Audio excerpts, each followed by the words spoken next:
जय जिनेंद्र दोस्तों, मैं अधिवक्ता Swati Jain juris legal associate में आपका एक बार फिर से स्वागत करती हूँ। आज मैं बात करने जा रही हूँ कि अगर पार्टनर बिना तलाक लिए दूसरा विवाह कर लेता है तो उसे किस प्रकार से सजा दिलवाने का प्रावधान है या उसे किस प्रकार दंडित करवाया जाए। तो आज हम इसी पर बात करेंगे। जानकारी पूरी पाने के लिए वीडियो में बने रहिए और अगर अभी तक आपने मेरे चैनल को सब्सक्राइब नहीं किया है तो मैं आपसे रिक्वेस्ट करूंगी कि मेरे चैनल को सब्सक्राइब कर लीजिए ताकि आने वाली वीडियो की नोटिफिकेशन आपको मिल सके। चलिए बात करती हूँ कि अगर पार्टनर बिना तलाक लिए दूसरा विवाह कर लेता है तो किस प्रकार से उसको दंडित करवाया जा सकता है। तो पहले तो हम इस पर बात करेंगे कि परिस्थितियां क्या हैं, क्योंकि देखिए इस तरह के केसेस में दो परिस्थिति होती हैं। एक तो पार्टनर के द्वारा अपने पार्टनर को अनजान रखकर या गुमराह कर कि जैसे अपना वैवाहिक जीवन सही चलाते हुए दूसरे व्यक्ति के साथ भी विवाह कर लिया जाए। तो यहाँ पर तो उस पार्टनर के साथ धोखा किया गया, तो ये परिस्थिति अलग है। अब बात आती है दूसरी परिस्थिति। तो दूसरी परिस्थिति में जहां दोनों पार्टनर की किसी भी प्रकार से तालमेल नहीं बन रहा है, वहां पर पार्टनर ये चाह रहा है कि सामने वाला पार्टनर मुझसे तलाक ले ले या मुझे तलाक दे दे या हम दोनों अलग हो जाएं और अपने अपने जीवन में आगे बढ़ें, लेकिन पारिवारिक विवाद के चलते यहाँ पार्टनर इस बात के लिए किसी भी प्रकार से एग्री नहीं है और वह सिर्फ और सिर्फ उसका उद्देश्य ये है कि वह सामने वाले पार्टनर को किसी भी प्रकार से हरास करे, मतलब उसे परेशान करे, उस पर अपनी मनमानी थोपे और वह ना अपने जीवन में आगे बढ़े और ना ही पार्टनर को बढ़ने दे। अगर ऐसी परिस्थिति में पार्टनर विवाह कर लेता है तो हम दूसरी कंडीशन पर भी ही बात कर रहे हैं भी कि अगर पार्टनर चाहता है तलाक लेना लेकिन आपका पार्टनर आपको तलाक नहीं दे रहा और ऐसी परिस्थिति में वो अगर दूसरा विवाह कर लेता है तो अब बात आती है कि वह किस प्रकार से कार्यवाही करवा सकता है। तो यहाँ पर सबसे पहली कंडीशन होती है कि अगर पार्टनर धोखा देकर विवाह करता है तो यहाँ पर आईपीसी की धारा 494 के तहत कार्यवाही की जाती है बायगेमिंग की, और इसमें 7 साल की सजा का प्रावधान है और साथ ही जुर्माना का प्रावधान है। और अगर केस की परिस्थितियां ऐसी हैं तो सजा और जुर्माना दोनों ही सामने वाले व्यक्ति पर लग सकता है। लेकिन अब बात आती है कि इसमें किस प्रकार से कार्यवाही होती है। तो यहाँ पर अगर पार्टनर सिर्फ शक के बिहाव पर या सामने वाले को किसी प्रकार से नीचा दिखाने के लिए कंप्लेंट करता है कि मेरे पार्टनर ने तलाक के केस चलने के दौरान विवाह कर लिया, या मतलब उसको कोई खबर नहीं है लेकिन उसने उठाकर सामने वाले पार्टनर की कंप्लेंट कर दी कि सामने वाले पार्टनर के द्वारा विवाह कर लिया गया, तो अब यहाँ पर आप ये बात समझ लीजिए कि सामने वाला पार्टनर के कहने से काम नहीं चलेगा। उसे पहले ना ही उसकी कंप्लेंट होगी, ना ही उसकी एफआईआर रजिस्टर्ड होगी, ना ही आपकी गिरफ्तारी होगी। पहले उसे कोर्ट का सहारा लेना पड़ेगा, उसे अपने सारे सबूत मजिस्ट्रेट के समक्ष रखने होंगे और जब मजिस्ट्रेट को ये लगता है कि हाँ आपके द्वारा जो सबूत दिए गए हैं वह पूरी तरह से सही है, तब मजिस्ट्रेट का ऑर्डर होता है कि हाँ एफआईआर होना चाहिए, गिरफ्तारी होना चाहिए। अब अगर आप इस चीज को मतलब यहाँ पर अगर आपने एक सबूत दे दिए हैं, आप सही हैं, तो यहाँ पर गिरफ्तारी और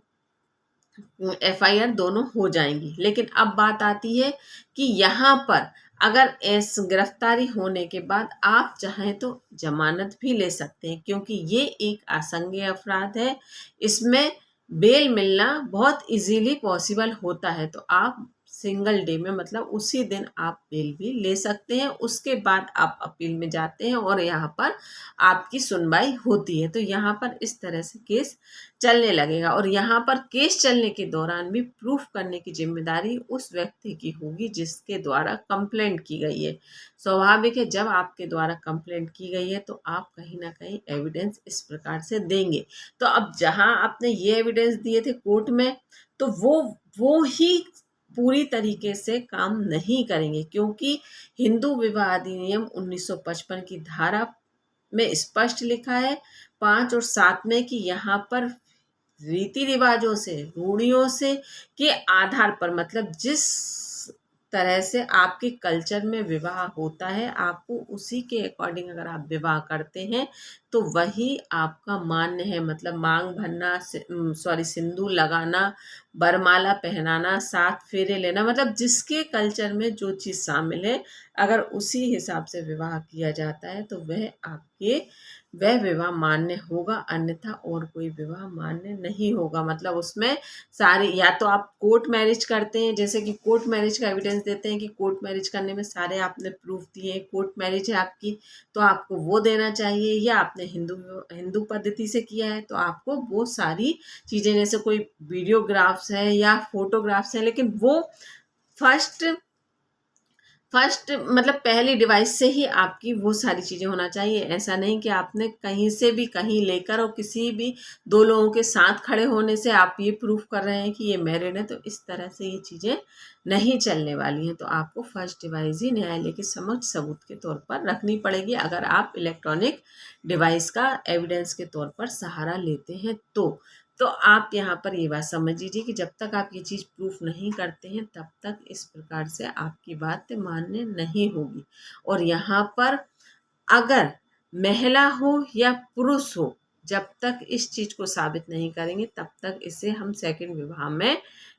काउंट नहीं कर सकते। हाँ, इस आधार पर आप एडल्ट्री मान सकते हैं, आप लिविंग में रहना मान सकते हैं, एडल्ट्री के आधार पर आप तलाक ले सकते हैं, लेकिन बायगेमिंग का केस नहीं कर सकते हैं। तो यहाँ पर अगर आप इस बात को उठाते हैं कि हस्बैंड के द्वारा या वाइफ के द्वारा विवाह कर लिया गया है, तो आपको ये सारी चीज़ें प्रूफ करनी होंगी। और ये बात भी आप समझ गए होंगे कि इसमें जब तक आप कोर्ट नहीं जाएंगे, जब तक आप वहाँ सेटिस्फाई नहीं करेंगे मजिस्ट्रेट को, जब तक आपकी गिरफ्तारी भी नहीं होगी, FIR भी रजिस्टर्ड नहीं होगी, साथ ही आपकी को